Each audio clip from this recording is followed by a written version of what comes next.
Okay, I think we can pretty safely say that we're back now. All right, let's get back into it. Yeah. Well, I mean, so sorry about the momentary delay, folks. It was simply just the fact that we're trying to work with VTube Studio and we're trying to use the VTube Studio's streaming service in order to try to bring you multiple avatars, but it hasn't been working out so far. And as I was just saying offline, is that it really just has to do with the configuration that VTube Studio actually uses in order to put avatars on the screen. It's really effectively a situation where QB's avatar is temporarily uploaded to my computer and then it's deleted after I close VTube Studio. So that second time that I ended up getting online that only lasted about 3 or 4 seconds was due to the fact that while I had restarted the stream, I had not rebooted VTube Studio, and so it still had QB's avatar loaded into it, and it was still dragging the bandwidth. You know, and so, like I said, this is, I don't want to make this sound as though that I'm putting any blame on QB. I think this is really just due to the way that VTube Studio has a tendency to do things. But, anyway, well, we had a completely different intro. That's probably something I'm just going to want to cut and save for bonus features later. But effectively, we're simply saying, how great it is that those of us in the VTuber community have a tendency to be really supportive of each other, both when it comes to helping individuals to be comfortable with themselves and with each other in the VTuber setting. And I also had a lot to say about QB, just to say thank you for being my co-host for a lot of these brand new projects. So, we have OS Devin in the chat right now. They're saying, yeah, this is entirely understandable. It's undeniably great, to be, part of the streaming community. And, well, Devin is my moderator, and he's also, since branched off to run his own channel, which has been really good. Yeah, props to Devin. Mm-hmm. And so he's shown me the appreciation in the sense that, in the past he said that I was the person who eventually got him interested in starting to do streaming. Yeah, Devin has said it has been, and I'm blessed for it. Yeah. And so, it takes a special kind of person to, just kind of even want to get involved in this, because you are putting yourself out there, but you're also putting yourself out there in a situation where you just kind of have to continue to roll with the punches, continue to learn new technology, continue to, figure out what's going on in the overall, as far as the overall trends of streaming, and, continue to use that information in order to build up what you're doing. Yep. Mm-hmm. And, well, I had also mentioned previously that there's just a significant amount of time that a person just needs to have in order to learn how they are going to manage their own personal speaking while doing an internet stream. And that's just a process which is going to result in you just having several complete and total clunkers for live streams that you have to get past, so that you eventually have to figure that part out.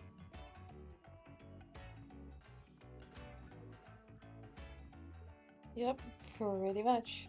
Yeah. All right. So, well, I guess we have sufficiently beat the dead horse at this point. So, let's go ahead and let's play the song.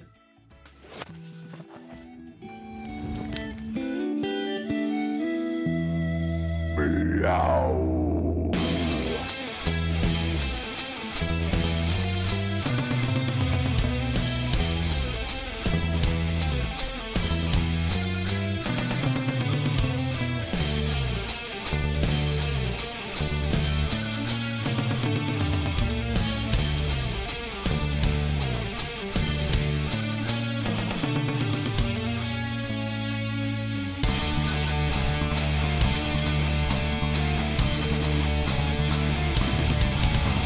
clueless, feelers. Caddis is the raddest, has skills of the baddest. Magic, swinging no status, practically unmatched. Runs all of the gamut. In fact, he's a reference games and chatting, bent wizardly hatting, questing, stacking, napping. This cat diversified, witty banter, seeking kitty answers, roll 20 to scamper. Tune in and enjoy the ride. Brady, the RPG cat. Brady, the RPG cat.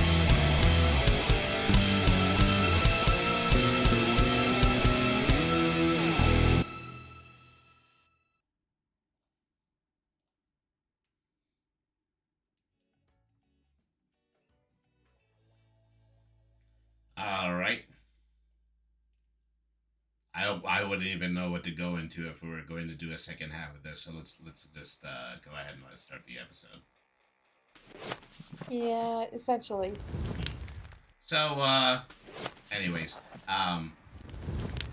oops. Well, okay, I flubbed a little bit when it came to transitions. Whatever, like. But I'm all right now. It's cool. I've also lost my browser. Ah. So yeah, that should be that on, but also I should be turning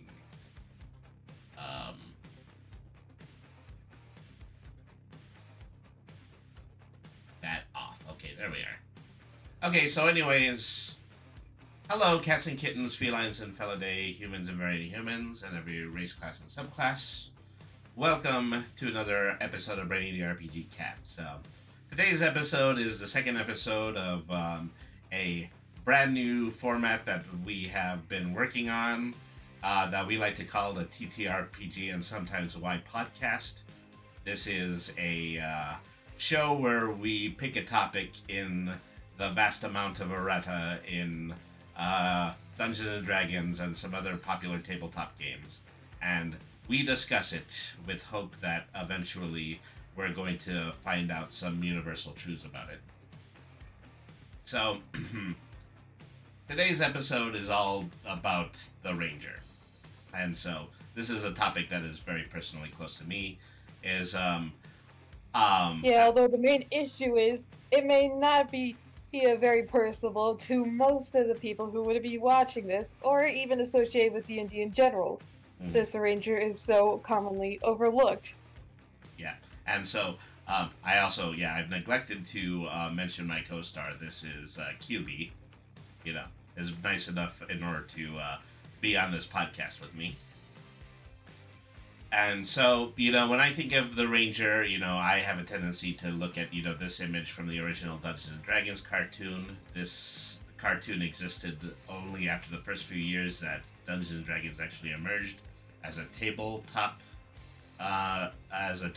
game, and in it, they tried to create archetypes of every single possible playable class in Dungeons and Dragons.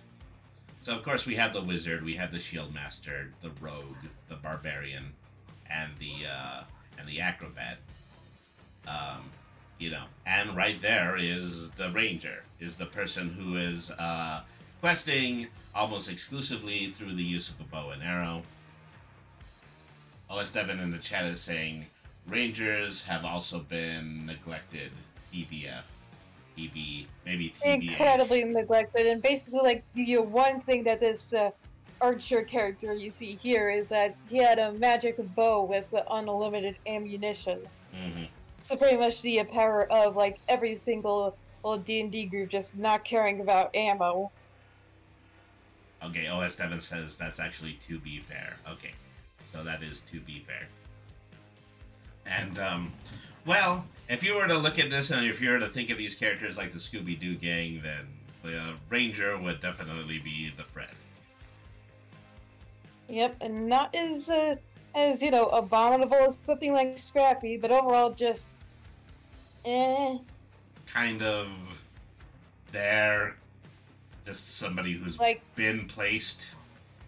Yeah, the main problem is, they don't really stand out. The most they do is, exist. Mm-hmm. And that's it. They don't really have too many, good defining feature.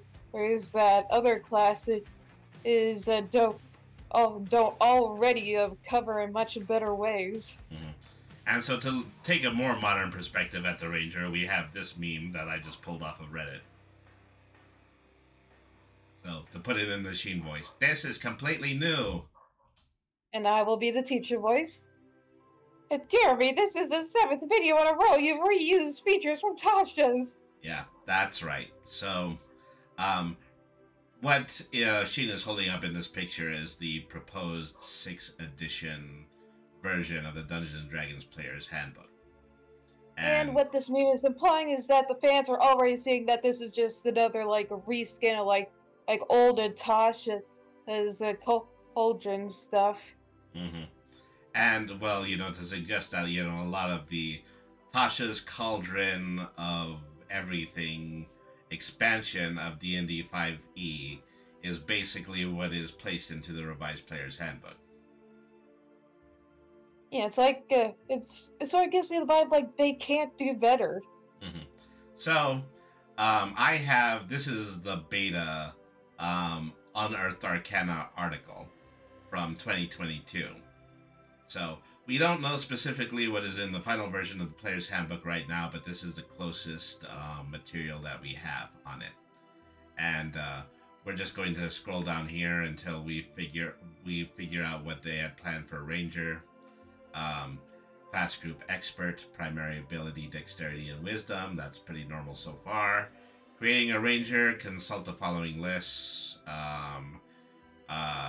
Single light armor training, hit points 1d10 per ranger levels, hit points at first level 10 plus constitution modifier, and then saving throws in strength and dexterity, skills in athletics, stealth, survival, and then expertise, class features expertise, a fighting style, a ranger subclass, a feat, an extra attack, a subclass feature. This is probably the only new thing that's in the entire listing is the possibility to do something that is called roving. And let me fast forward right here to what the definition of roving is. Yeah, spoiler alert, that's probably going to be one of the very few actually positive things that are going to be in this. See if I can find that. Ranger class features, fighting style, roving, your speed increases by 10 feet whenever you're not wearing heavy armor. You also have a climb speed and a swim speed equal to your speed, so really just a slight buff when it comes to the Ranger's maneuverability. And not to any potential superhuman levels either, just simply that it's a slightly elevated way of getting across normal terrain.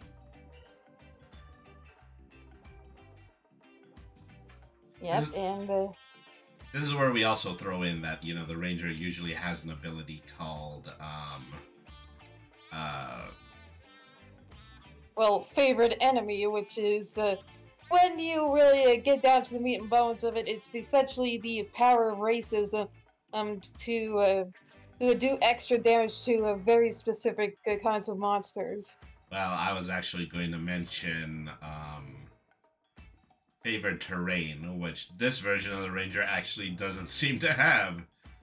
So we're what I said pretty much is all it has now, I guess. This is pretty much it's just a power of racism. We're just kind of, just cut that out, and now we just don't have that as an ability in the 6th edition. This is something that would have distinguished a Ranger, but it's not there anymore. That's basically what the issue is here. Yeah, essentially, like, anything that the Ranger, had that made it, a bit more good, but is just not there. Mm-hmm. And so we're going to take you from there to famed YouTuber Joe Cat. This is his video assessment of the Ranger, which more than likely was the 5e version of the Ranger, and this is a video that's already 5 years old, dating back to 2016, which is when 5e was probably at its most relevant. OS Devin in the chat is already saying, "Oh boy, it's a Joe Cat." you know. Yep, that was brought to ready by me, yours truly, to give a bit of a perspective on what the community and more professional players of Dungeons and Dragons have had about Rangers over the years. Yeah, so I appreciate your contribution to it. Let's go ahead and let's watch this. Just play a fighter with a bow, it's way better.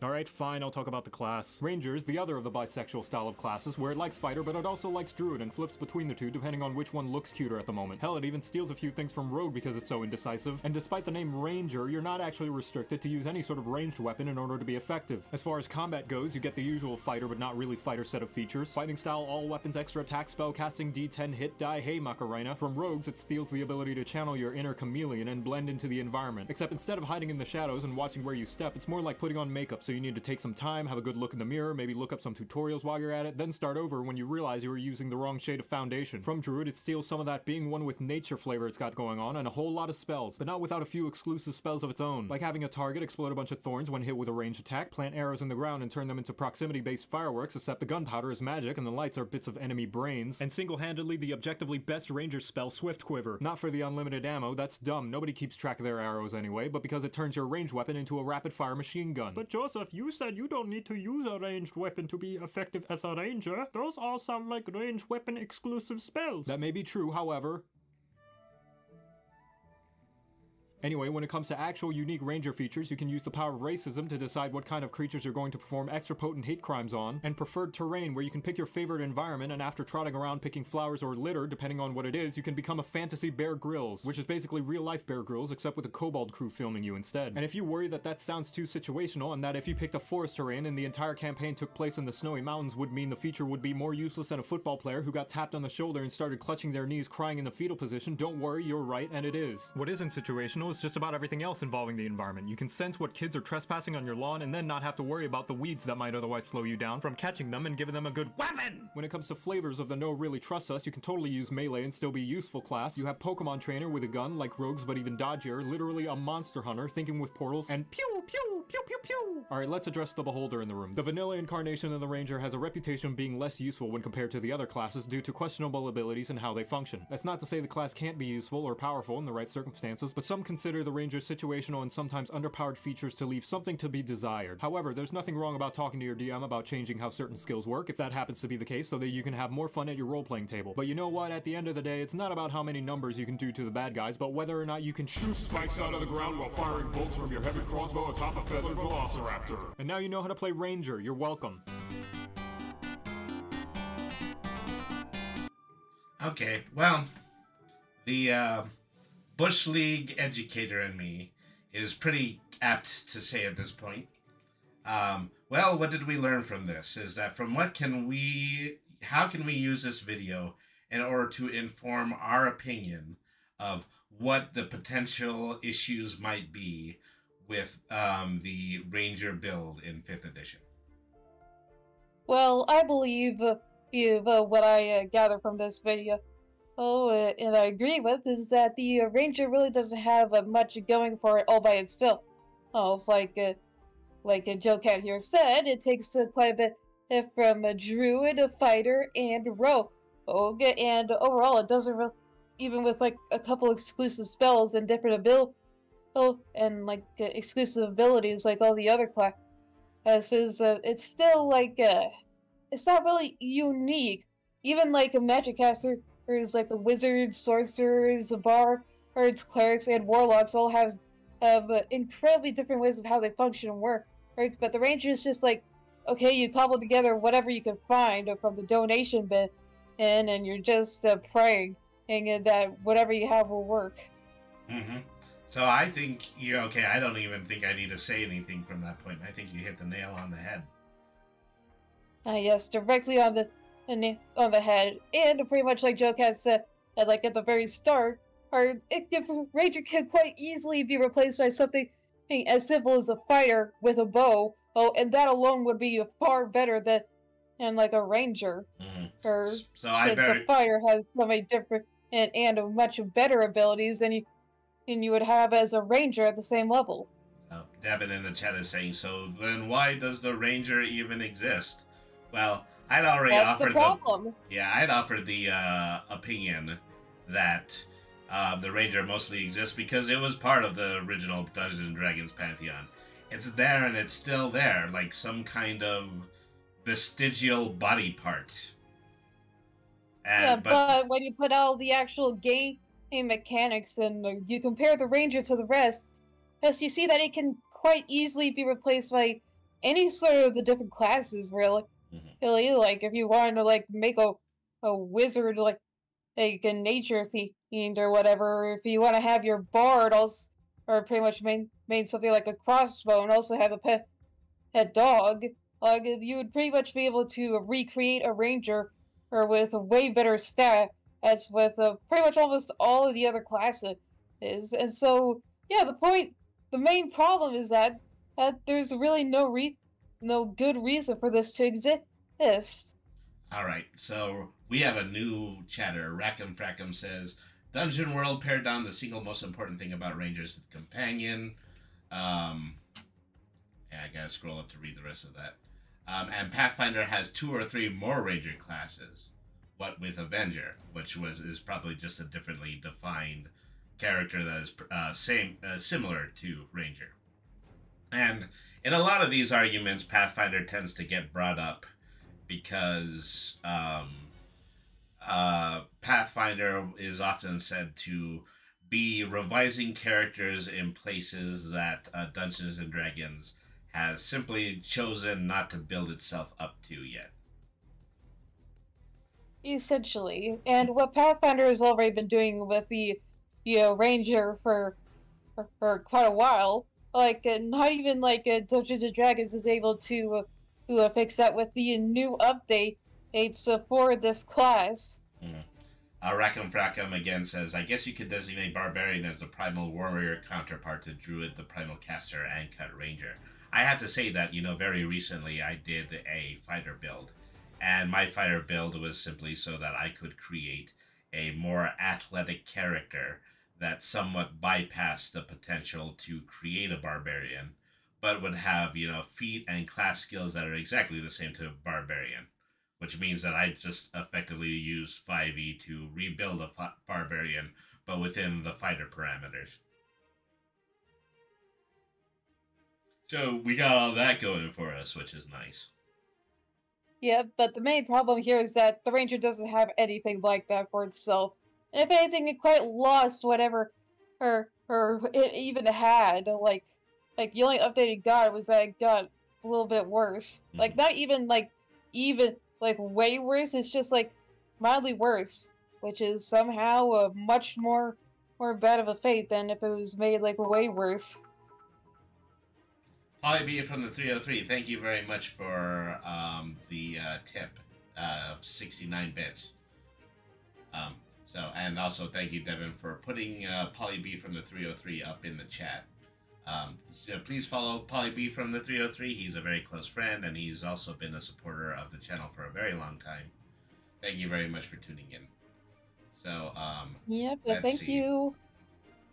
He says that he is blasting Barbarian by August Burns' Red death metal in the background while he's listening to us. And that is talking about the Ranger. Yeah, so this is a bit of a tangent, but, it is worth saying that, while Barbarian might still be somewhat limited in its overall build capacity, it's still something that exists in Dungeons and Dragons. And it's still something that is pretty commonly played by several people. So that's also just a contrast that we can create with the Ranger, because people would more than likely just, build something else, something more specific, something Druid-based, or something range attack-based, yeah? Yeah, but it's pretty much, again, like all the other classes outshine and the Ranger in pretty much every single way, including utility. They all have their own different sorts of weaknesses, but they can easily balance them out with their good stats and the things, while also relying on other classes to help out each other in a more synergetical strategy. But the Ranger not only can it not really do too much itself, but like anyone like trying to help out the ranger would ultimately be like just wasting your time. Mm-hmm. I mean, I have to give a full disclosure moment now. I do actually regularly play a ranger in 5e. Yes, rangers are. Yeah, we have nothing against rangers, but it's just like we have to point out the sad reality of the state of it, especially now that it's updated to be even worse. It's just our job.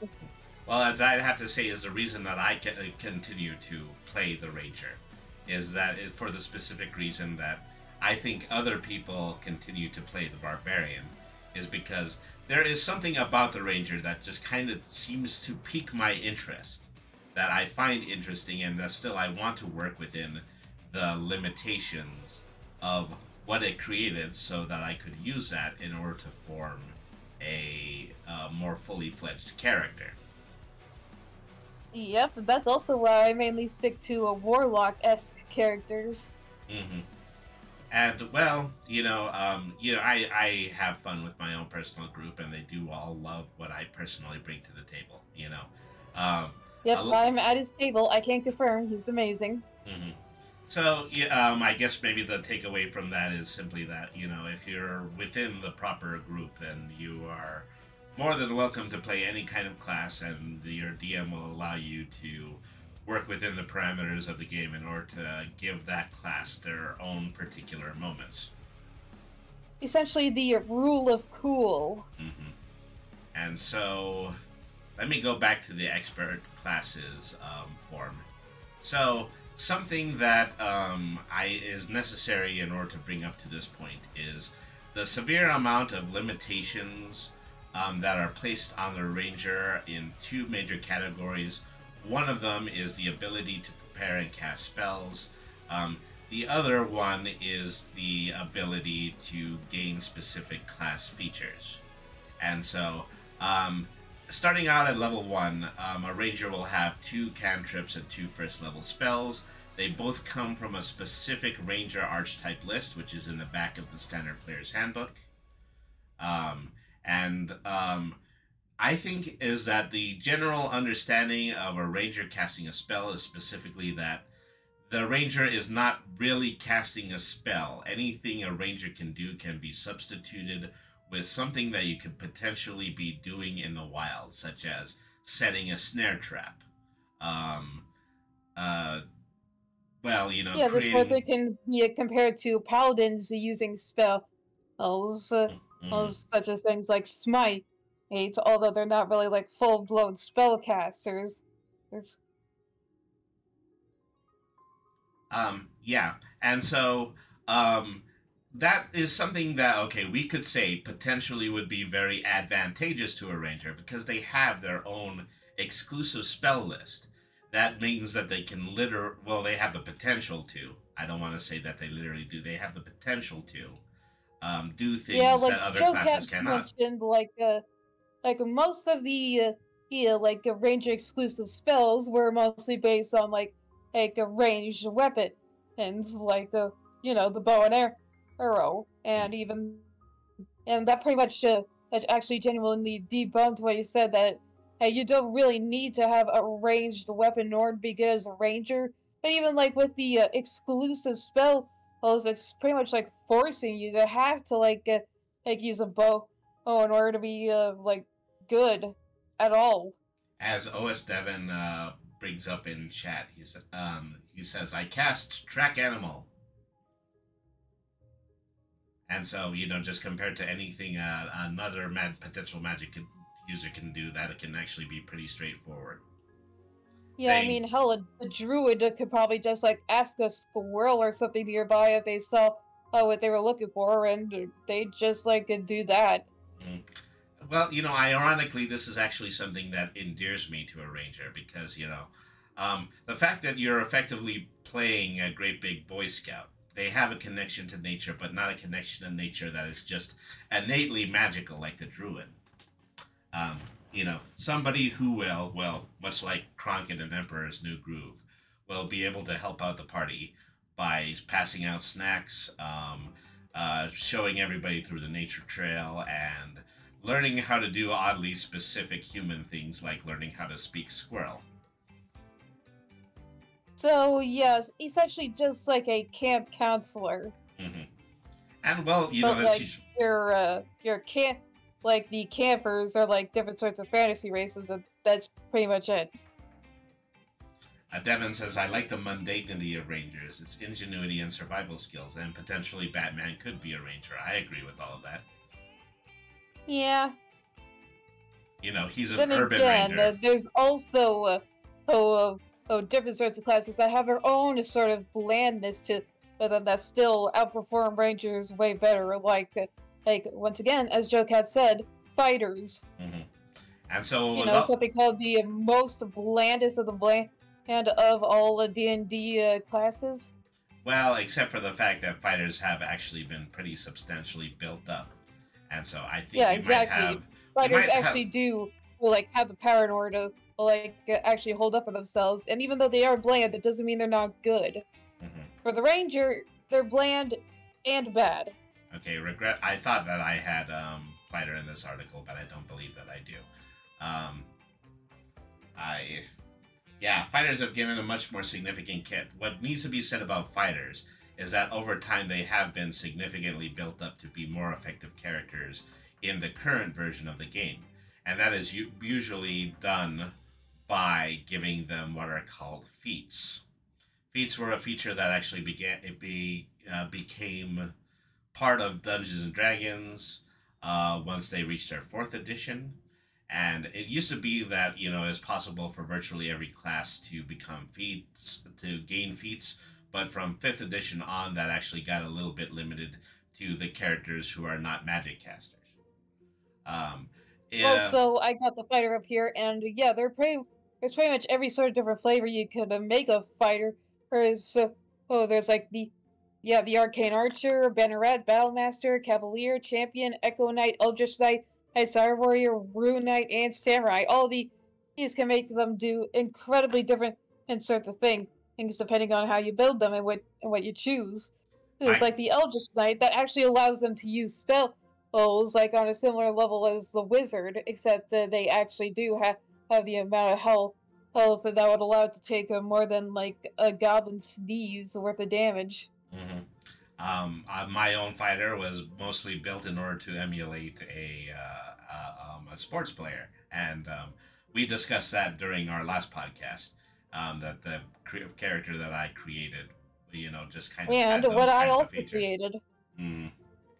Then so we ended up creating 2 fighter-style sportsmen, and now we're more than likely just going to be building the entire role-play scenario based on what we had created on that day.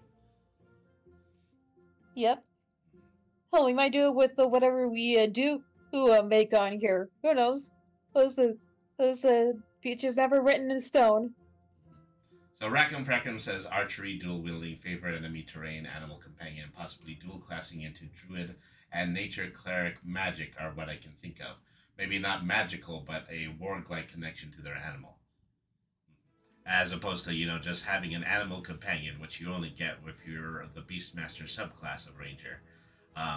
Plus in the original, like, thing about, like, the Rangers is that you could only, like, have your animal do anything if you use your action. Like, you can't do anything else except, like, tell your animal to do something. And that's all you can do. Mm-hmm. So, we're gonna go from here to an actual preview video that has currently come out from Wizards. Let me make sure I just turn down the music for this one.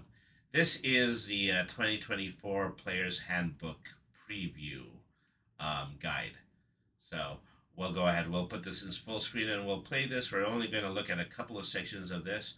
I'm most interested in listening to the changes to character backgrounds, creating the new core rule books, and the section on classes and subclasses.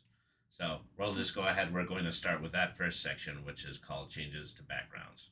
Yes. Right. But also, more than that, the backgrounds themselves have all been redesigned, and the entire background system has been reimagined as one half of your character's origin, the other half being your character's species, and the two together interlock to give you a view of who your character was before they became an adventurer. And but it's very intentional because you get a feat based off your background and skills on top of that.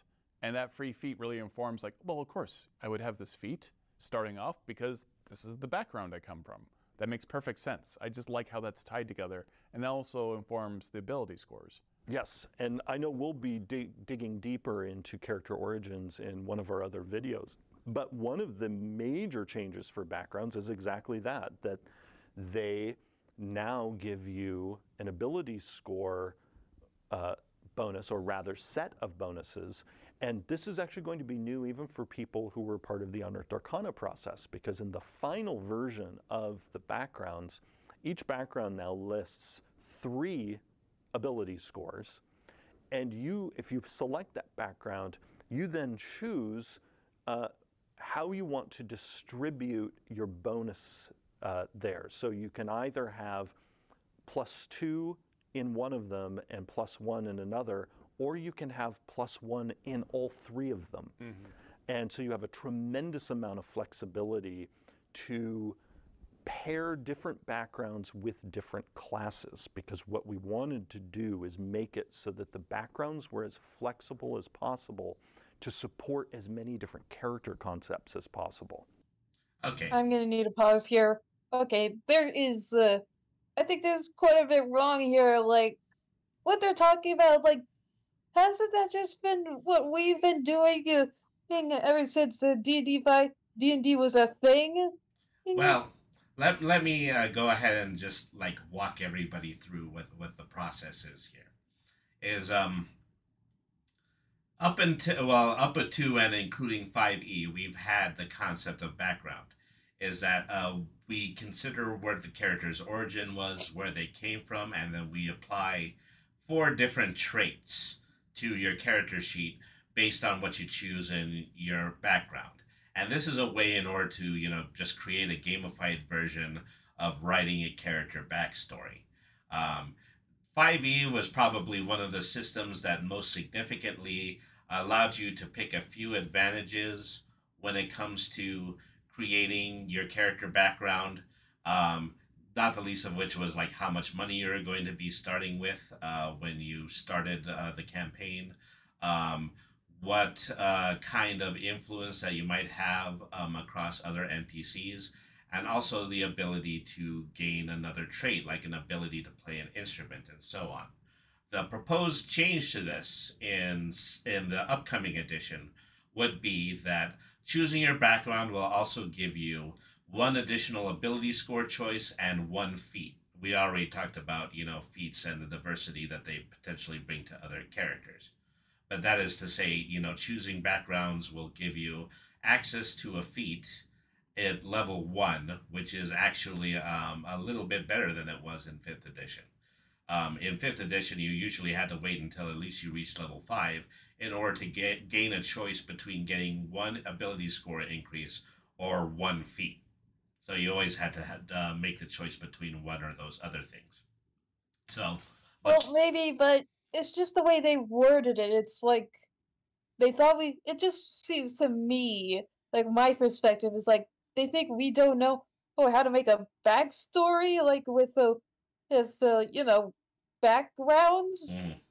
Because it seems a little bit talking downwards a bit. Mm-hmm. Well, I mean, I think maybe the distinction here is, when you're in a role-playing situation, how much are you going to actually follow along with the rule book, and how much are you potentially going to embellish? And that varies from one game master to another. In my game master situations, I usually have a DM who is more than likely to say, okay, we're going to let you have everything in your character sheet, but in addition to that, I'm just going to give you 1 unique thing that your character can do. With my most recent character build, it was the fact that I was given a magic ball that would always return to me after I threw it. And so that was just something that the dungeon master embellished, gave to me, so I would have something completely and totally distinct from any other potential build. Yeah, see, that's another thing. Like, it seems a little bit unnecessary to have like this whole section about like changing up the background and to make them more useful when the DMs can already decide on what they would like the backgrounds to actually have, like any sort of other purpose, and even then they could still like give you like many other different things if they so want to. Like they could give you like pretty much like you said, one of my characters pretty much had a cape that would allow him to fly using bat wings that would shape from the cape, and yeah, this just seems a little, and yeah, this, I don't know, it just seems to me. Well, I mean, I would say virtually every single time one of these embellishments occurs is because the DM will give you a magical item. And the magical item, of course, can be completely and totally at the discretion of the DM. They can effectively make it do anything. I But the know, plus, like, isn't the entire thing like you're not really supposed to like follow the rule book to a core? Or Well, no. So I think really okay. Let me so read a few additional messages in chat, and let me give you my 2 bits about this. Is that it feels like a dumbing down. Conceptually, it's the same, but it just feels like there's less choice, there's less granularity, and even the base backgrounds felt fine, and the kit they each offered felt like it touched upon enough features and abilities without feeling too powerful or too limiting. I'll have to see a side by side to have a fair judgment. That was all written by OS Devin. Um, so I yeah, you agree. see, I agree with Devin here. It's Mhm, it's sort of unnecessary. Like that pretty much means you get a feat like as soon as you are like a level one. That sort of seems like a sort of bit of a bit of a easy mode thing. Like it's sort of like trying to make you overpowered, mhm. right? Yeah. Isn't that the Okay. thing about getting feats is that like you earn them? Well, I'm always pensive in saying this, but I think that it's really putting the feet on the first level is really no different than having my DM just give me a special magical item at the very beginning of the game. It just means that your character is capable of doing much more that they would potentially have been able to do in first level than that they did before. And what the Wizards creators are attempting to do is they're trying to create an environment where you can shape your character as early as level one. Um, and so I don't I have don't know. too I many think they've been doing misgivings. that just fine, and I think they should have paid more attention to, I don't know, actually improving the classes here. I mean, you practically nerfed the Rangers to the point where they can't even lift an arrow, let alone use a bow to shoot it. Mm, yeah, And well, I think there's other problems that need to be addressed, as they're more important than, background on defeats at level one or whatever. You hmm know? well, yeah. I mean, so it is to say that in my opinion, it really seems as though that they're trying, but there is, yeah, as my co-host has been saying, it is all there is a greater possibility that you can potentially do more. So, Rackham Frackham in the chat saying is if you're working off common magical items from a list and relying on the use magical item feeder skill, that's a completely different vibe than crafting unique items rewards for PCs. And that's precisely it. This is where we usually hit the fourth wall that exists in any tabletop role playing.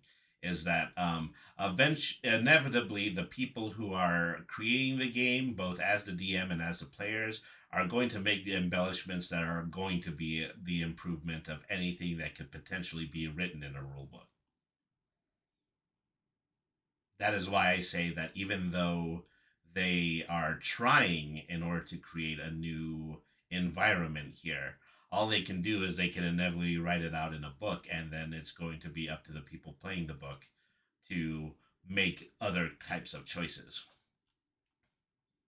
Yeah, forgive me for being more on the negative perspective of these things. I'm sort of not too kind towards what wizards for everything they've done, including like, Pinkertons and outright saying they despised us. Ah, well, I mean, that's a horse of a different color at this point. Yeah, but just say, Mm, yeah, I'm gonna be like mostly negative. yeah. All right. So Armored Anathema in the chat is saying, in Valorious Games Valor, we're talking about a different game engine. I'm running a game which has a Minotaur that can bulldoze multiple enemies into a wall in a single attack, a chicken harpy maid that weaponizes eggs, a half corrupted chef that summons a swarm of imps, and an exorcist turned kitsune goddess in training that can transform to take up a dozen square radius. And that is all, just within a completely unique engine. Here on this channel, we use a unique engine too. We use the Prowlers and Paragons 5e engine. And what Yep, distinguishes check it. out Powers of Paragon, super cool. Yeah, and so what distinguishes it is it really doesn't have a lot of guidelines when it comes to creating the rules. It just has, specific types of marks that you can buy using a point system. And so you're only limited by the amount of points the Dungeon Master can give you for your character. You don't consider the use of things like race or background. You're effectively just creating a character based on the amount of potential that you're allowed to, which takes the form of a point system. Yeah, you see, yeah, like my main problem with this is that pretty much like what I said, like involving like the Rangers like specific spells, is that this is kind of like kind of forcing you to make a certain choice and to be good. It's sort of like that again. Mm-hmm. OS Devin in the chat says, I don't think we can be blamed for our criticism, especially because Wizards of the Coast made very similarly detrimental changes from edition to edition. I'll give it to them, there have been no beneficial changes, but this rebellious edition, non edition we're working with as it's being tested, maybe now for being entirely too long, far and away a worse situation than we were left with 4E, which had merits even when it was relevant. And so, yeah, that's pretty well said as well. It's worth noting that the fourth editions of Dungeons & Dragons was actually the last one that was released by its parent company, TSR. And so everything from that point forward was 100% motivated by Wizards of the Coast. Yep, which was pretty much owned by Hasbro. Mm-hmm. So we're going to go ahead. We're going to move forward on the video now. This is the section about creating new core rulebooks. Is that I'm hoping by listening to this, we can actually get an impression of what the game designers are thinking when they're adding new material to the upcoming edition. How have you meddled with the player's handbook? I don't think. What's a nicer way? I was like, what'd you do on the player's handbook? Well, let's see. Jeremy and I were in the room hashing out the outline for the book. Yep. Yeah. With our good friend and former boss Ray Winninger early on. So I had a hand in sort of sculpting the shape of the book, with Jeremy leading that work, of course. And then I injected myself at various points everywhere I could, creating new spells for the spells chapter, rewriting text from the 2014 book to make it suitable for the 2024 revision. All three of the books we mapped out, Chris, Ray, and I, we mapped out together. And what people are going to see when all three books are out is that intentionality that you talked about, Todd, that we not only carefully plotted out the player's handbook that you've now seen, but also very carefully plotted out the Dungeon Master's Guide, and very carefully plotted out the Monster Manual, and plotted out how the three books integrate with each other. And so in many ways, we view the three books as one massive book that's simply too big to publish as a single volume, because it would be about 1,000 pages long. And that speaks again to the intention of design on all of this. It is remarkable to see how these are all interconnected. I mean, this is an amazing day because this is the first day you can pre-order all three books. What I've seen of the DMG is so much friendlier to a new dungeon master. And what I've heard is so exciting, and everything I've heard about the monster manual, and it does feel like this is one cohesive project in a way that we haven't seen before. It's so cohesive that there is essentially a piece of the monster manual in the player's handbook. Right. We were able to coordinate the work in a way that we had never done before, where that was essentially monster manual work we were doing as a part of our player's handbook work, building the creature appendix that is in this player's handbook. The new creature appendix is even bigger than the one that was in the 2014 PH. The creatures have been carefully selected to be in the player's handbook. So, great example of this intentionality. Now, when you go to the equipment chapter and you see a list of available mounts, well, every one of those mounts now has a stat block in the same book. And similarly, when it comes to your familiar options, if you cast Find Familiar, or if you're a warlock with your enhanced familiar options, all those options are present. We also made sure that druids had a really good starting selection of creatures that they could transform into using Wild Shape.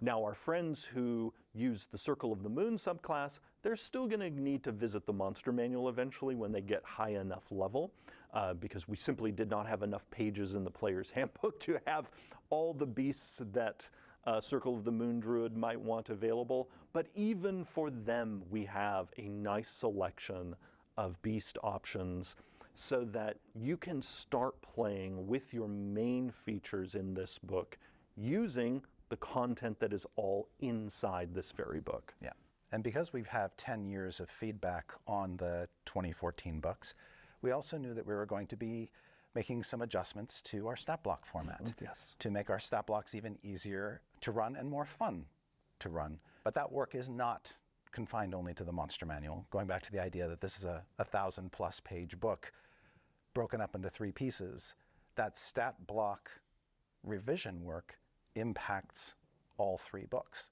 And you'll see that not only in the creature appendix, but also in the Ranger Beastmaster subclass, where that subclass has been completely redesigned, largely inspired by work we did in Tasha's Cauldron of Everything, but even going beyond what we did in Tasha's. The stat blocks for that Ranger's friends have been redesigned. All of the stat blocks that appear in the new summoning spells that are in the book have been redesigned, all with this view toward making our stat blocks easier to use, and also really getting under the hood of every stat block and making sure that the creature is delivering the goods when it comes to the damage it deals, its resilience, and also its fun. You mentioned summoning spells, and again, like what I love about the new player's handbook is everything you need is in the new player's handbook. Like if you want to wild shape, if you want to summon a familiar, but the summoning spells have various options of the type of that creature that you want to use. So if it's an aberration, if it's undead, if it's a fiend, you're not just having to select this one type of stat block creature, you have a variety of options. So if you love summoning and you like to be tactical, it's just layers of options with one singular spell, and you have all the stats you need to just run it. You don't need to grab another book and go hunt something down. It's all in the player's handbook. And that was something that people loved when we first introduced it in Tasha's Cauldron. And so we were excited to be able to take that approach to summoning and incorporate it into the game's core. But even people who are familiar with those spells in Tasha's will have some fun surprises because all of those spells have been enhanced for the player's handbook. And so they, like everything else, are glowed up. We even have other parts of the book where options that maybe first appeared in Tasha's Cauldron now appear here and have been enhanced. All right. So after having heard that, if we can have a slightly better idea of specifically how Wizards of the Coast is approaching the ability to make changes to the handbook. I think one word pretty much sums up like what I was saying a little bit earlier. they're putting their priorities in all the wrong places.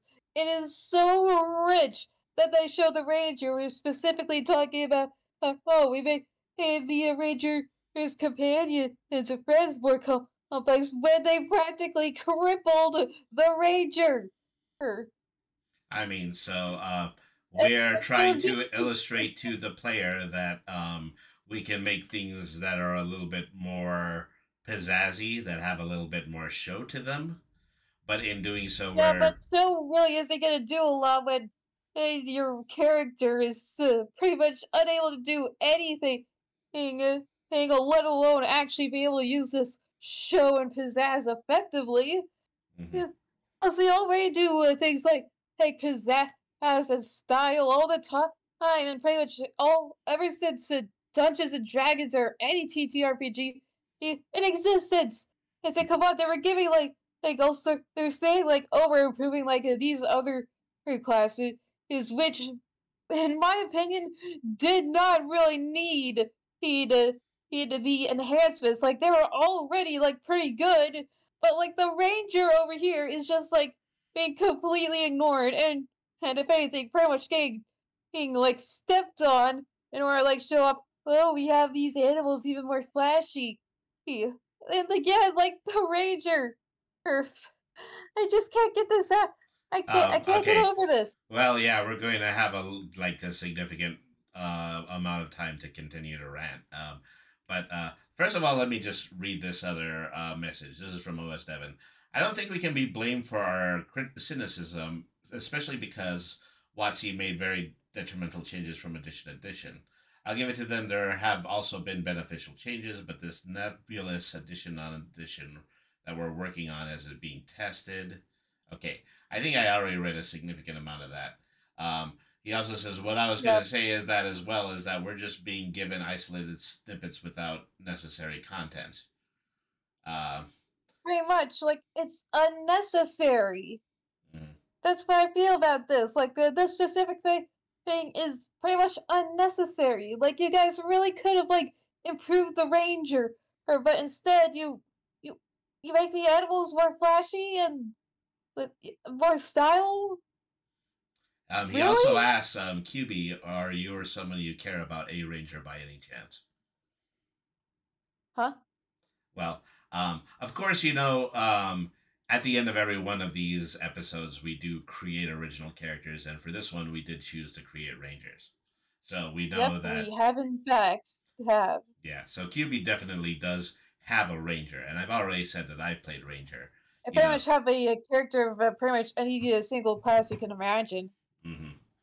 And well, it is to say that yeah, we definitely could stand to use our time and attention put into writing a new edition of a tabletop manual in order to actually make changes and in order to be a bit more determinate about how we see the potential advancements um, being made.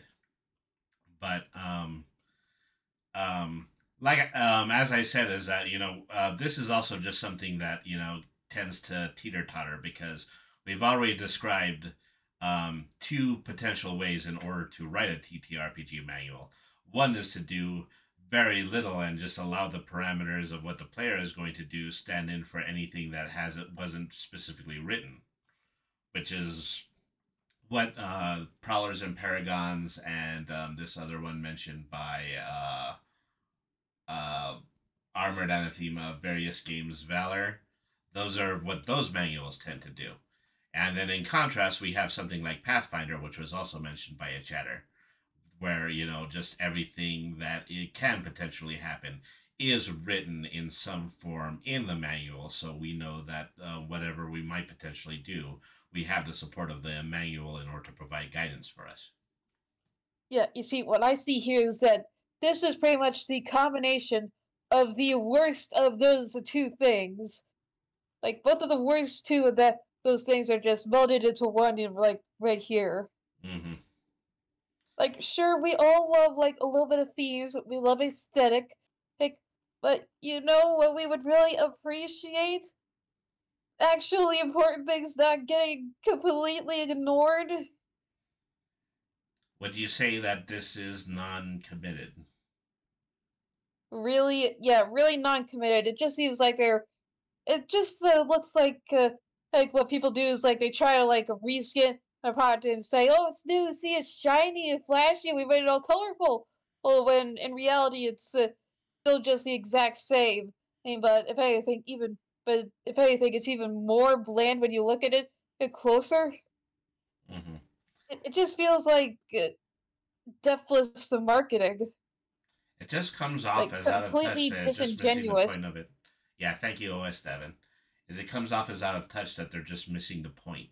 And I think this is something that has characterized, just the Dungeons and Dragons at large community on social media, and And they're. also pretty much the entire controversy with WotC as a whole. They Mhm. don't understand what makes a D&D D&D. Yeah. Well, I mean, I think that's really just what the criticism is effectively, is that individuals who are trying to ramp up D&D, coming from Wizards of the Coast, a subsidiary of Hasbro, are somewhat overlooking what the significant tent posts of the potential of a TTRPG manual. I think we might have a little bit more to say to that, but before that, I want to get through this last section, which is all about classes and subclasses. Great Oh example, god, here the we soul go. knife in the rogue, the psi warrior in the fighter, aberrant sorcery in the sorcerer. I bring up All my psionic boys. yes, all a part of our desire to bring more psionics into the core game. Yeah. This was actually something that we talked about doing over a decade ago in the 2014 Player's Handbook, and we frankly just didn't have time to do it over a decade ago. And so we thought, now we have the time. And I like to think of it as the great old one warlock now having their friends show up, so we can you can now have your full party. your full psionic crew. Whereas before in 2014, the great old one warlock was wondering where all their psionic buddies were, and they've now all shown up for the party. The gray old one is nasty now.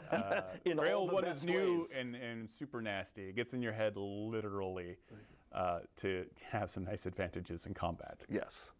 There are significant, lovely changes to so many of these subclasses that just amp them up to more what you wanted to do, more what the kind of core concept was. Again, the Feywild patron for the Warlock, you are just teleporting everywhere. You are just bouncing, and with every time you do use Misty Step, there's a new added on effect. And it just feels like you've made a pact with a Fey creature. Like, it makes narrative sense. And it gets me excited for like the tactical things I can do with all these subclasses, because I feel like there might have been gaps before in the 2014 versions, and now those have been filled in for that wish fulfillment that we all have. The Archfey patron warlock is a great example of a subclass that didn't just get tweaked.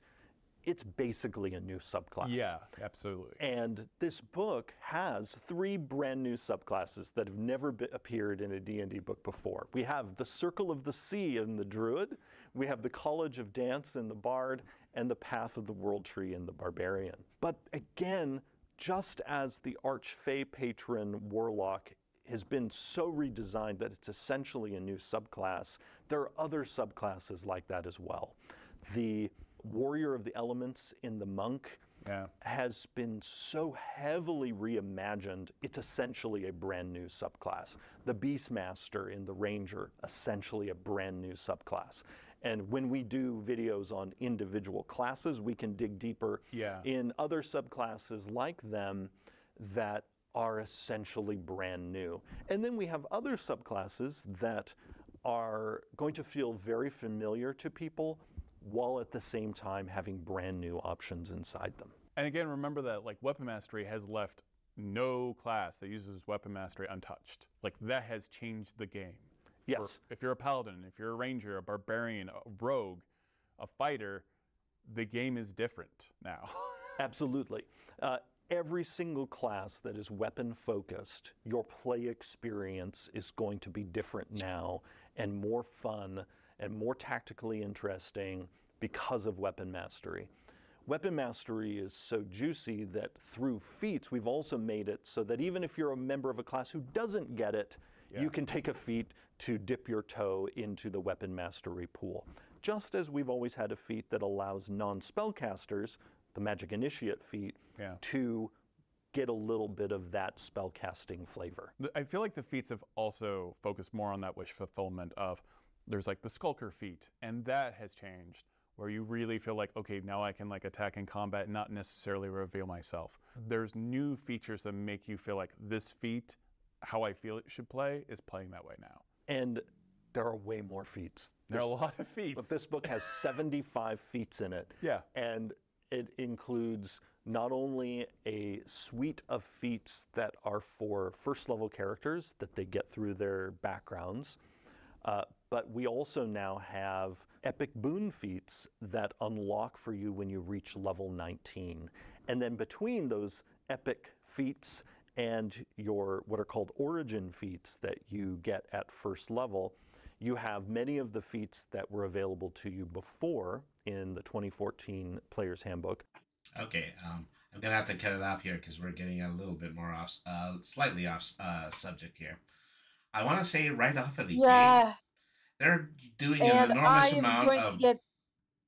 I am going to get so incredibly negative, so you should probably talk first because I'm gonna take a while. Yeah, all right. Well, while you're composing your thoughts, is simply to say that I see an enormous amount of emphasis on really just kind of the advancement of characters, which I think we've already said, yeah, well, we're seeing a lot of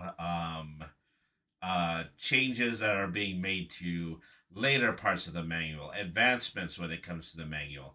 And we've already pointed out that, you know, they have based a lot of these advancements on the expansion pack, Tasha's Cauldron of Everything, which is already a part of 5e. And so what I'm actually seeing here is just improvement based on the sheer variety of potential add-ons that you can have to a character. You know, I think that, you know, something that was pointed out in Joe Cat's video is, well, Ranger has a little bit of a rogue streak in it because they have the ability in order to camouflage at level 10, which gives them stealth advantage. However, you know, that is nevertheless only an item that you're going to get for your character at level 10. Any previous level, they're just not going to have that ability. The question that we need to ask here is, how many of these new enhancements are going to require you to be level 10 and above, and whether or not that's detrimental to this being a new game engine. Are you done? Yes.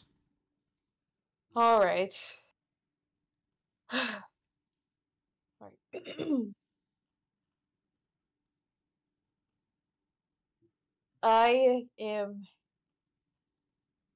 I'm flabbergasted.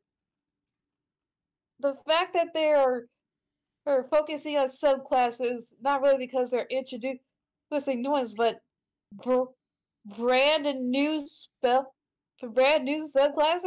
Wasn't that how it always was? Because like it wasn't just okay. You tweaked a little bit of this into a class, and now it's a new. And now it's a new. That's a new subclass, even if it's something like it's like the smallest thing, I assume, from their perspective. And plus, like their hyperfixation on wanting more like like their hyperfixation on the warlocks. Now, don't get me wrong, I absolutely love the warlocks, but sorry, old one warlock wondering where her friends are. Are you telling me that these guys think that the only way of fantasy people can have friends is if they're exactly like them? Yeah. Like it's really bad. Not particularly well put of them. Edgy rogue can't be friends with a super preppy bard or something.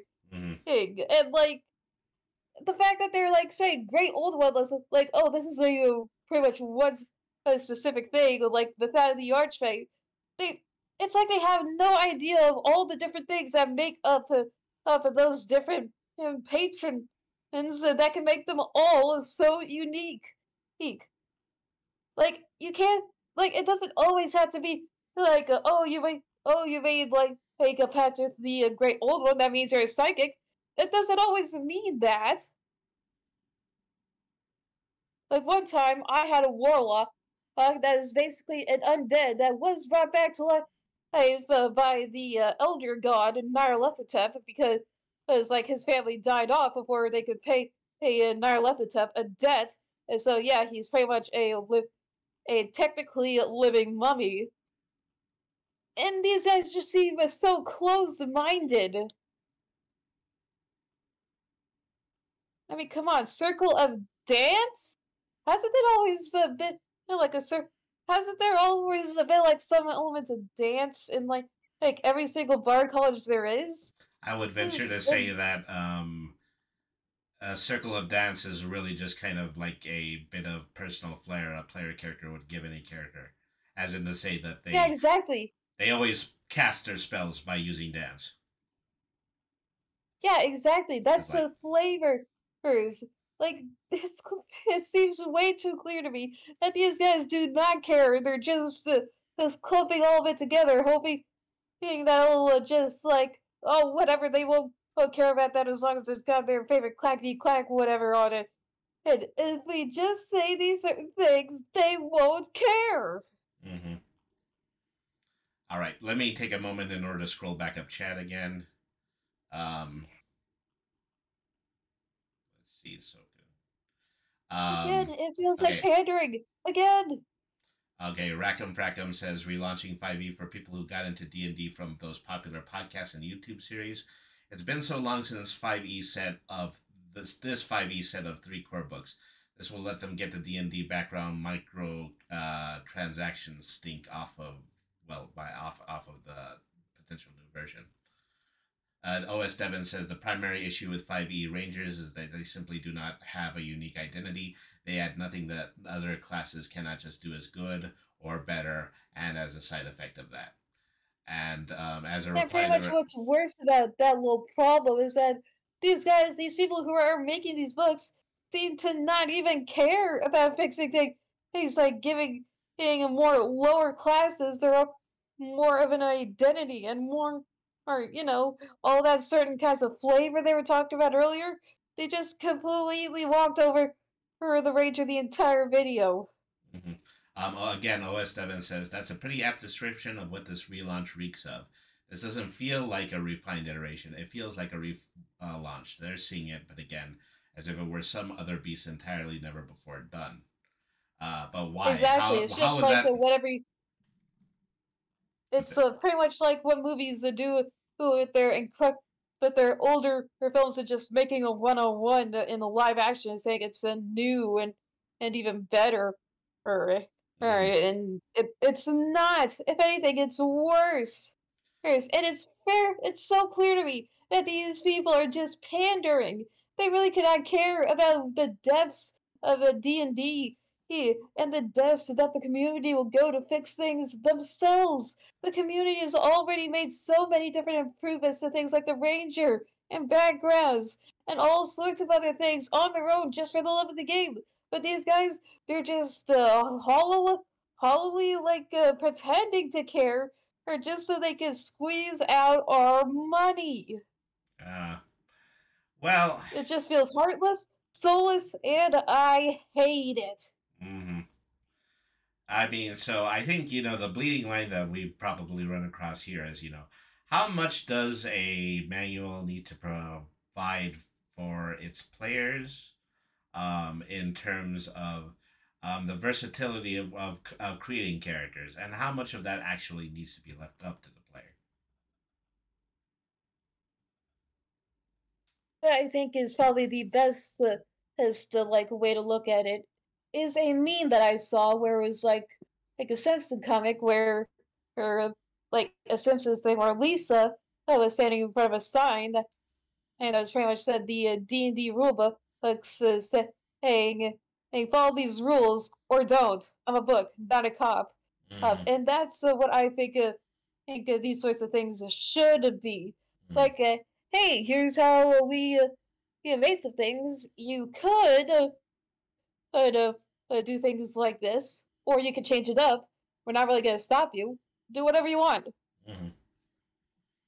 And so, well, we're gonna. So yeah, along with we are officially done with the player's handbook review at this point. And it's Yeah, it just probably a seems to good me thing that too, like because it's as painfully obvious that they really could not care for source material when they are trying to burn that open, the open game license so they could just like rob all of their customers. Devin in the chat says, "Sorry, I do be a hater sometimes. I'm not going to sugarcoat it." And we just kind of tend not to do that on this channel. Yeah, I rarely sugarcoat stuff, but I get genuinely angry about like this.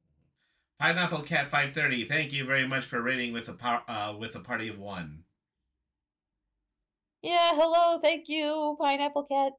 Okay, so for those of you who are just joining from Pineapple Cat's channel, my name is Brainy the RPG Cat. I come on semi-regularly. And I'm his assistant Cube. And he is my assistant Cube. And so we come on semi-regularly onto Twitch in order to talk about different elements of tabletop RPGs. Effectively, yeah, this is what we're going to want to be doing with the channel from this point forward. Is that there used to be a few accessory things, but we're probably not going to do them anymore. We just want to put the full emphasis on tabletop from this point forward. So Devin is asking about the spelling of QB. In that message you just posted, that's the correct spelling.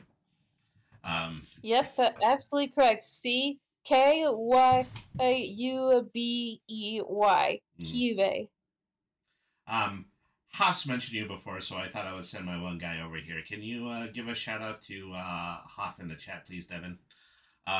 So yeah, Hoff GMG, another regular contributor on Twitch.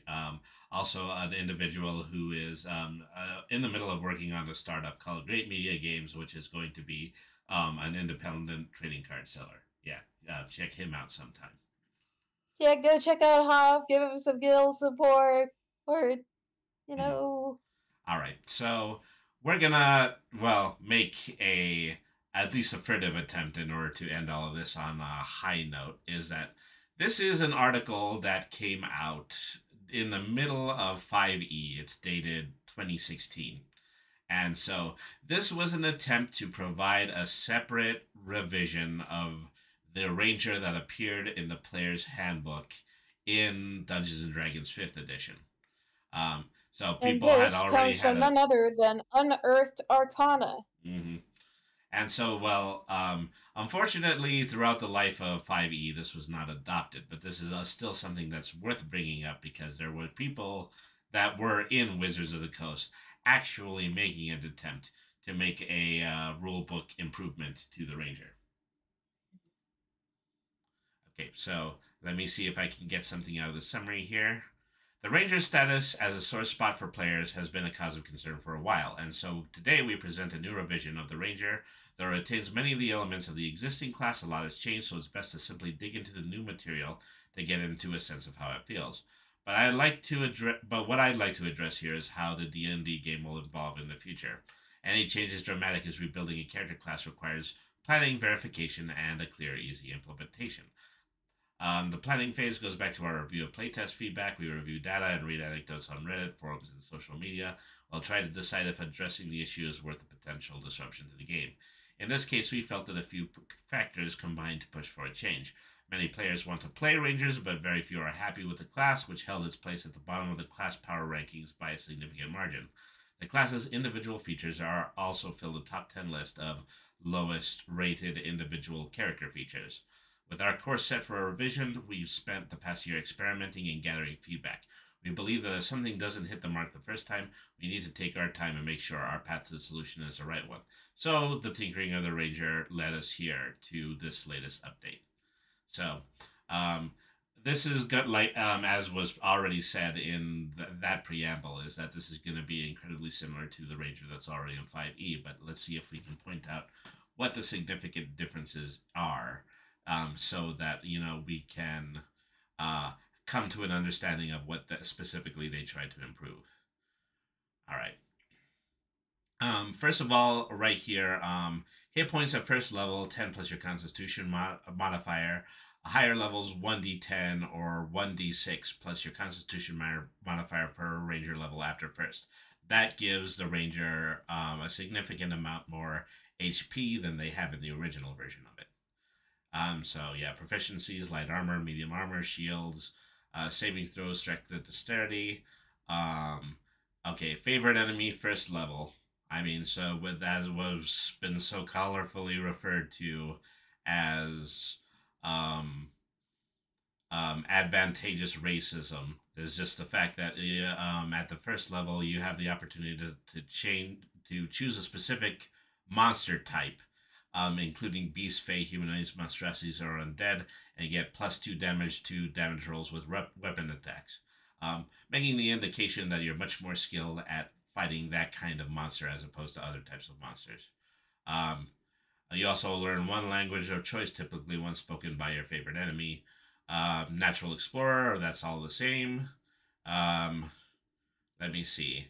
On your first turn during combat, you have advantage on attack rolls against creatures you have not yet acted. I believe that is new, but somebody can correct me if I'm wrong with that. But it is the fact that you can actually gain an advantage in battle if you are on your natural terrain. Let me see. If you're traveling alone, you can move stealthily at a normal pace. When you forage, you find twice as much food as you normally would. While tracking other creatures, you can also learn their exact number, their sizes, and how long ago they passed through that area. Fighting style, largely still the same. Spells known at first level or higher. Looking at the table, we can still tell that the spell distribution is exactly the same as it was in the previous one. Spellcasting ability, 8 plus your proficiency bonus plus your wisdom. And modifier is your proficiency bonus plus your wisdom modifier. Primeval awareness, greater favorite enemy, that's another favorite enemy but chosen at 6th level. Fleet of foot. More racism. Hide and play the sight. Vanish. At 14th level, you can use hide as a bonus action on your turn. It also means you can't be tracked by non-magical means. Feral senses. When you attack a creature, your inability to see it doesn't impose disadvantage on your attack rolls against this. On Foe Slayer, at 20, you become an unparalleled hunter. Once you reach your turns, you can add your wisdom modifier to the attack roll or the damage roll for an attack you made. Ranger Conclaves. This has changed from Ranger Archetypes in the original manual, and that just really seems to be a name change. Many creatures are more at home in the wilds and in civilization to the point where animals consider them kin. So I think this is taking the possibility of being one with a specific type of environment and then also applying it to your ability to have animal friendship. This additionally makes animal friendship passive and does not require a spell in order to set it off, which makes it more of a general feature that like any ranger can potentially possess.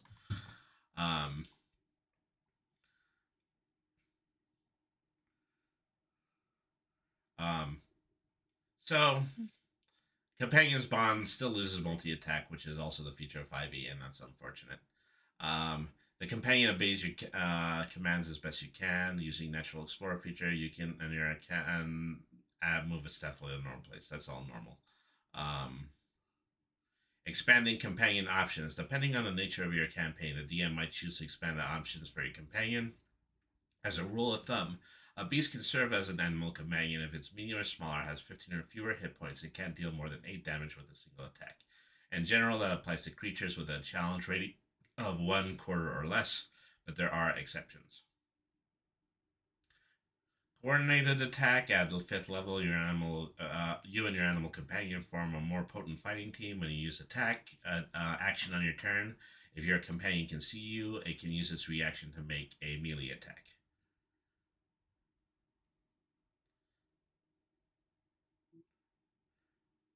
Okay, so I think we can, pretty much clear out at this point.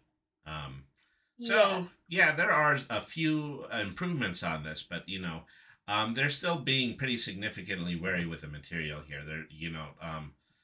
I would put it the way that I would put it is still trying to keep it as close as it could from the ranger that is in the manual, but still providing, making some intelligent choices about where the improvements need to be placed.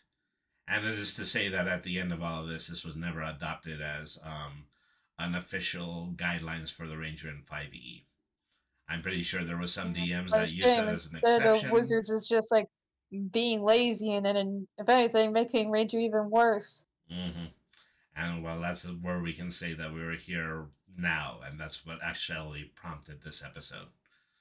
Um, so yeah, um, at this point, yeah, I think what we're effectively concluding is that there was really just some significant amount of fixes that could have been done at just the baseline of every potential class that you could play in 5e.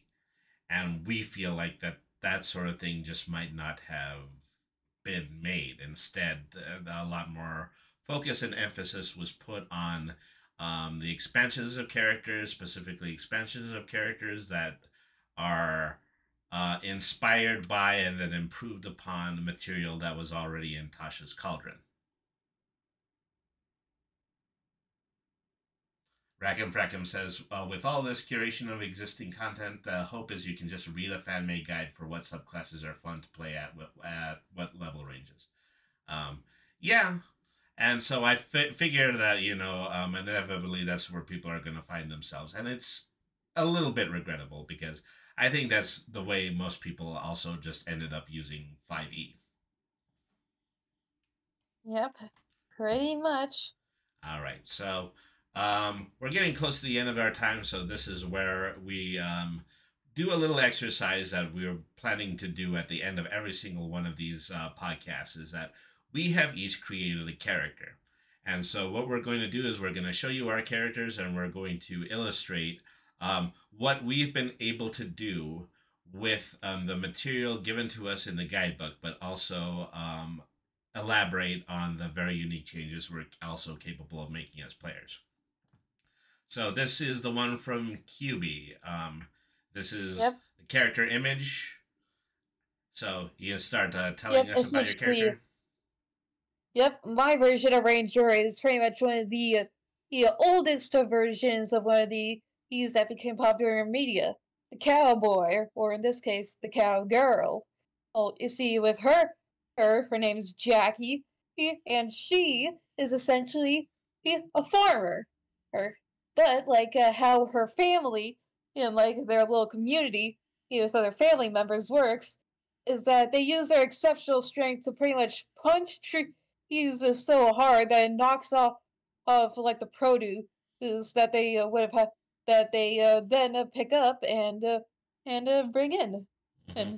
And so Jackie here is going on a bit of a journey like with her dog, which is pretty much a collie, yeah, to get some money, yeah, because some evil, rich twins are trying to buy out her family's little community and farm, and so she's not having that, and so she's going to go and work as a bounty hunter with the rest of her family, keeping the farm up and intact while she's gone. All right. So, well, I mean, so bears a striking similarity to some popular Yeah, I media that I've know. seen I in am the post. incredibly unoriginal. Well, and that's honestly, that's perfectly fine. Is that I say that I go along with Mark Twain as saying that most ideas are secondhand. Is that you're effectively using what inspired you in real life in order to develop the concepts that you're already building. So I think Plus, when it yeah, thanks. changes in Plus, character I think it design would are be really cool for a what? changes in character design are really on point. By the way. Oh, thanks. Mm-hmm. And yeah, pretty much, I thought it would both make sense and be cool for a ranger, or to be to not really use any weapons and just using their bare hands, since it is nature, or and she sees it as like found more honestly. Mm-hmm. And yeah, pretty much she will absolutely break your arm if you're not careful. Mm-hmm. Okay, so we're gonna go ahead. We're gonna take a look at the character sheet now. Um, Yep, I made sure to give her like a very good strength for the backstory, good mm-hmm, dexterity, constitution, not too good intelligence, mm-hmm, also some wisdom and charisma. mm-hmm. And so, yeah, it's just really significantly important in order to have the dexterity and the constitution where it is.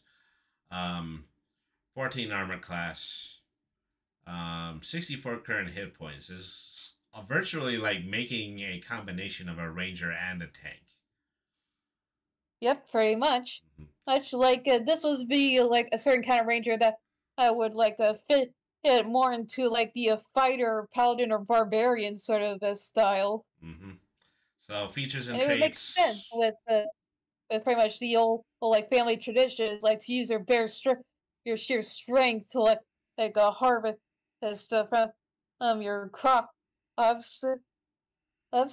Mm-hmm. So yeah, it would make sense for her to be more or like a tank, rather than like a druid or roguish like Mm-hmm. All right. So features and traits. Favorite foe. Um, vermin. yeah. And when you Yeah, hit a pretty much creature. anything that would be considered pests that like mess with the things like crops and homes. Mm-hmm. Depth explorer, unsurpassed explorer, and survivor, both in the wilderness and dealing with others. Um, Canny first level ability allows you to choose one of your skill proficiencies. Your proficiency bonus is doubled for any ability check you make using the chosen skill. Um, well, that creates, versatility in skill checks of any kind. Um, Yep. Unarmed It would fighting. also make sense too, farmhand. Mm-hmm. So I do, I am seeing an awful lot of close quarters here, which is, yeah, distinctly different from the ranger as you would make in a more standard sense. Yeah, So, the more stereotypical ranger. mm-hmm. Primal awareness, extra attack, primal companion. That you already said was a border Yep, collie. her dog, Mm-hmm. specifically like Mm-hmm. a collie. Mm-hmm. Not exactly like a border collie, but it's still like a collie. More something similar to what Lassie was. Mm-hmm. Well, unfortunately, the spells is empty. Is that I would have liked to have seen, just a little bit more of a versatility and what they actually might be able to do with the The ranger spells list. are But there, but they're not really a whole lot of like attacking spells, but they're more like buff spells. yeah. Like they're in the spells like square. Mm-hmm. I mean, if you can think of any, then you have some description of them, then you can go ahead and you can. Give me 1 second. I'll pull it up on my Roll20 thingy page. Mm-hmm. Whatever. Okay, well, in the meantime, I'm going to go ahead. I'm going to be talking about my character background. Okay, All so right. this is Fleetwood. I was thinking about that. I was thinking of also Fleetfoot. And basically, yeah, the central concept here is that this is a Tabaxi Ranger, medium sized, based on a serval cat. And is to say that, I do often use Tabaxi when it comes to creating characters, is that effectively that's how Brainy was created as well. Is that Fleetwood's companion Mac? No. I forget what the border collie's name was in the TV show, but oh yeah, her name's Winona. Winona, that's what it is. Okay, and so this is Beastmaster, and with Beastmaster companion being another serval cat, and so I wanted to say that it is in the tradition of his clan that they just work very closely with the non-morphic animals that are of their kind, and that's what creates the bond between individual and animal. And so effectively is that he's a traveler. He's in the central lands from a very far away foreign land, which I can imagine as being relatively Scandinavian, and he has little to no idea about what the modern culture is. Is that Um, I can imagine him, doing a lot of verbal applesauce. If you think about like things like Rolf from Ed, Ed and Eddie, he would probably be very similar to that when it comes to speaking abilities. Yeah. Yeah, but still, other than that, relatively straightforward. Does have the advantage of a couple of bonus feats and also the ability to use to make better use of tabaxi racial abilities. Were you able to get that spell list yet? Yes, I have, and also like both of our characters, we had different sorts of like ideas on like sort of like a similar thing with rangers. Like Mm-hmm. what you have is like a wild clan, while what I have is more like a close knit family like a pioneer like community. Mm-hmm. Oh, it's Devin in the chat says tabaxis are underrated. Well, I tend to agree. All right. My spells Mm-hmm. are alarm. You set an alarm against unwanted intrusion. Choose a door or window, or an area within range that is no longer than a 20-foot cube until the spell ends. An alarm alerts you whenever a tiny or larger creature touches or enters the warded area. When you cast the spell, it does creatures that won't set off the alarm. You also choose whether the alarm is mental or audible. Oh, Mm-hmm. yeah, there's also speak with animals. You gain the ability to comprehend and verbally communicate with beasts for the duration. Mm-hmm. The knowledge and awareness of many beasts is limited by their intelligence, but at minimum, beasts can give you information about the nearby locations and monsters, including whatever they could perceive or have perceived within the past day. You might be able to persuade a beast to perform a small task for you at the DM's discretion. All right. There is also Bark Skin.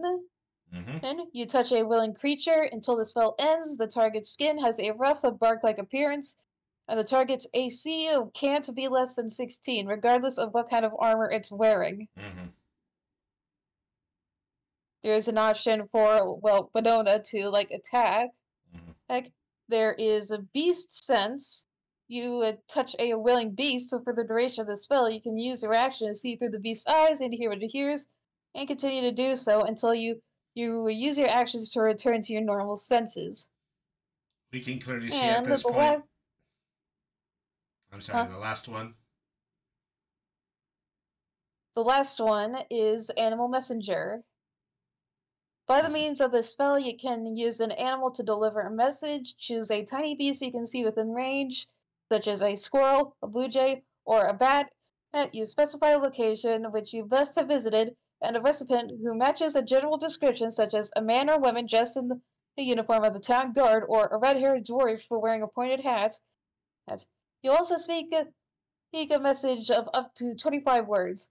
Here's the target Beast travels for the duration of the spell towards the specified location, covering about 50 miles per 24 hours. Here's for a flying messenger, or 25 miles for other animals. When the messenger arrives, it delivers your message to the creature that you described, replicating the sound of your voice. The messenger speaks only to a creature matching the description you gave. If the messenger doesn't reach its destination before the spell ends, and so the message is lost, and the beast makes its way back to where you cast this spell. All right. I mean, so I can see that. Yeah, this is all things that are taken from the basic Ranger list, but it was also put together with a lot of emphasis on how you wanted the characters, what you specifically wanted the characters' skills to be. Yeah, it'd be a flavored of more or less like actual magic. It can more like using actual skills that she learned from her family. Like the animal messenger is actually a means of communication that they use with the birds that frequently visit her farm or for their delicious fruit. Mm-hmm. Good. This is how she gets to the money he receives from her bounty rewards to her family. Mm-hmm. And maybe just birds drop a lot of scrap metal. Yeah, pretty much. Okay, so this is Fleetfoot's character sheet. So, um, Max HP 84, but armor class 13, which means is that vastly more HP than ability to do defense. And I also put this in level 10 so I could use the advantage of adding 2 additional feats to that. I want to tell you that as well. Just from this point forward, let's just all build at level 10 so that, we can have that advantage. Yeah, sounds good to me. So, yeah. Bonus action attacks, exceptional training. On any turns when your beast companion does an attack, you can use a bonus action to command the beast to dash, disengage, or help. Feline agility, which is the tabaxi racial trait. When you move on your turn in combat, you can double your speed until the end of the turn. Once used, you can't do it again until you move 0 feet on one of your turns. Favored enemy, well, beasts and monstrosities. Coast, you're particularly from natural explorer for the coast, the forest, and the grassland. Archery as fighting style. Beastmaster, primeval awareness. Ranger's companion, which I said is the other serval. Let me see. And then hide and play sight at level 10. So 2 feats chosen was sharpshooter. Attacking at long range doesn't impose disadvantage on your ranged weapon attacks, and your ranged weapon attacks ignore half cover and 3/4 cover. And skulker, you can try to hide when you're lightly obscured from a creature from which you are hiding when you are hidden from a creature, and miss it with a ranged weapon attack, making the attack doesn't reveal your position. So that's stealthy archery in short.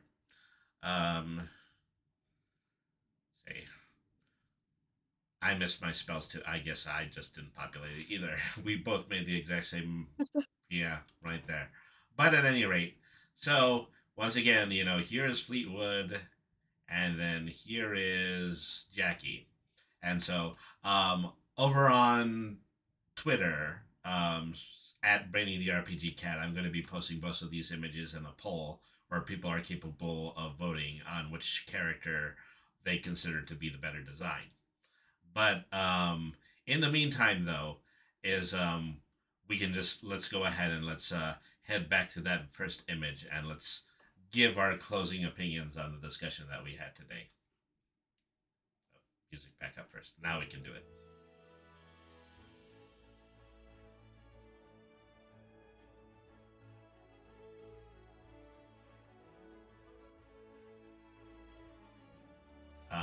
This is where you ask your whys. Oh, yeah. My bad. Just cut that part out. Or whatever. So what do we learn today? Something? Nothing? Maybe anything? But we do know a lot of things, and a lot of those things involve nature. Sometimes those things involve farming, living, animals, all sorts of things. And so whether you think someone who uses a bow wherever they go is boring or not, sometimes you just have to ask why. All right, very good. So, I think what the major stumbling block that we are happening upon when it comes to the adoption of a new version of a book, it's not necessarily growing pains. We can't blame it exclusively on the fact that this is a new piece of material. Nor can we blame it on the fact that we prefer a current version of this other than a version that seemingly merely has to come out because of a particular corporate entity's need in order to make additional money. What we can come to an understanding about, though, is that a significant amount of errata in any tabletop RPG could be either incredibly minute or incredibly detailed. That's what we've concluded when we talked about the scale between Pathfinder and the Prowlers and Paragons engine. In the end, once again, I believe that all choice is left up to the people who are playing this game, on their own with their own tables. And while we are still going to continue to see the somewhat awkward struggle of the individuals who are going to continue to be writing this material, we will eventually find ourselves in a place where we believe that it's all for naught, and then we're just going to continue enjoying whatever that we're doing at the tabletop.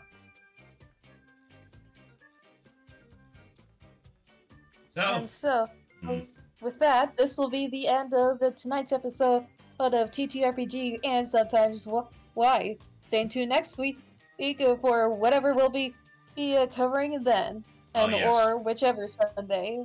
I really should think of another topic. If I do think of another topic sometime at the beginning of this week, I'll just go ahead and I will also post it on my Twitter at Brainy the RPG Cat. Of course.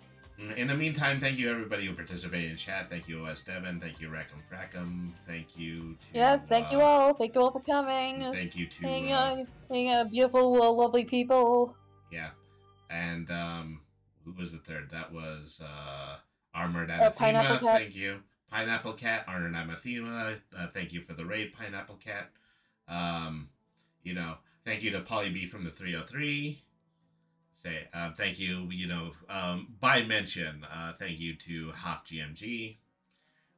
All these wonderful people who have been part of the Brainy the RPG Cat chat and community from the very beginning, plus some brand new people. So, thank you all of you for showing up. And don't forget to go and check out Hoff. Maybe support him, check out his stuff. We'd love to see it. Absolutely. So you guys are all proving to me effectively that I'm making the right decision by focusing exclusively on TTRPG content on this channel. And so I'm going to work hard in order to bring you some more, hopefully with QB as my continued co-star, Yep, that's me. Mm-hmm. Change has come to the Brainy the RPG Cat channel. Yes, we can. But anyways, we're going to go ahead. We're going to do a raid now. Let's see. Who would we like to visit? I think it would be good to visit Soulstone VTuber is on, so is Ferret Magic. Let's see. I think we're going to go over to Ferret Magic. Right now they're in the middle of playing the Resident Evil 4 remake. So thank you, everybody. The name does fit well with the theme with the Rangers. Mm-hmm. So hopefully we're going to be putting up a schedule at the beginning of Tuesday morning with new shows that we're going to be doing both on this channel and on my related channel, which is facebook.com/HecklerTheJester. So in the meantime, thank you everybody for tuning in. Remember, BRANY means smart. Nothing's too hard if you use your head. Always be the change you want to see in the world. Have a good night, everybody, and thank you very much for watching. Good night, everybody.